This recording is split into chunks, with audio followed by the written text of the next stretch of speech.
So I'm with Hugh Cornwell. Hello. So what can we expect tonight? A mix of old and new. You know, I've got I tend to play roughly half old Stranglers songs because it's such a big catalogue, and you know I was a writer in it anyway, so why not? And that's and what then, the fans want to hear as well. I think. Yeah, and but I do like to play new material as well. So I'm very proud of the new album Totem and Taboo. So we're playing 3 or 4 tracks from that. And that's out now, is it? That's out, yeah, that's absolutely out now. And there'll be a few of the well-known songs in there. I mean, most of them will be the well-known ones. Yeah.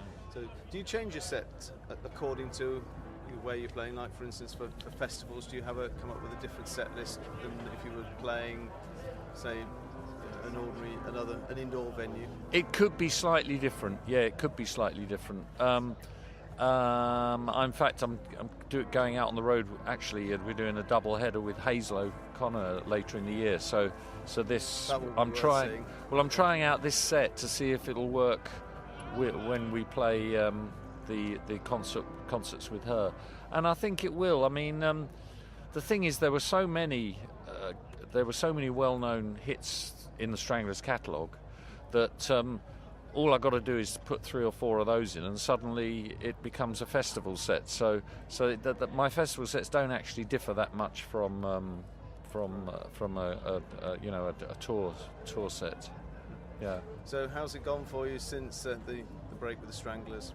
Well, it's been up and down. You know, I mean, a lot of things have happened, and I find as time goes on, the very fact that like most other people, the very fact that you're still out there doing it, people are more and more amazed at that, and that lends you a certain credibility and status just because you're actually doing it. It's a bit like artists as well, and painters. You know, if the longer they stay alive and the longer they're doing it, suddenly people who overlooked them before go, oh my God, you know, they're still doing it, and they recognise their talent. So it's a bit like that, and I think everyone from my age, my peer group, everyone who's still going, they've got a newfound respect from a younger audience who've grown into discovering this old heritage of music. You know. Do you find you're getting a new generation of fans then? Yeah. A lot of people come with their children, and and I say, well, how old are you? And they go, I'm 14. I said, well, how do you know out the music? I said, well, my dad's been playing it ever since I've been alive, so so they know it better than the father does, you know. It's slightly odd that in some ways you're a bit more mainstream, the Strangler songs now. At a time they were very revolutionary, that whole punk revolution, and now it's a bit more mainstream. Well, I don't know. I mean, the thing was that that's yes and no, I would say to that, because the Stranglers were a pop band rather than a rock band. We had a lot of hit singles, and the hit singles were good melodies and good tunes. So in that way, they were sort of mainstream anyway. So we were trying to subvert the mainstream by having really catchy songs, but with a bit of an edge, you know, with the message. So I'd sort of say yes and no to that.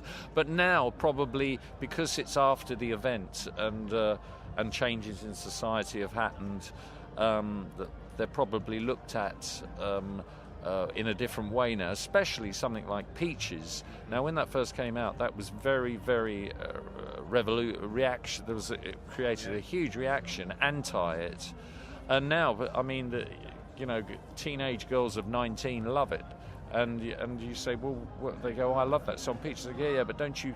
Is it an insulting to women? They say, no, it's a celebration of women, you know, and so people have finally got it, you know.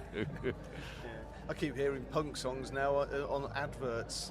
Exactly. You know, it's become a part of the framework of that new music is built on, and all the new artists that are coming out. They all listened to that when they were young kids. You know.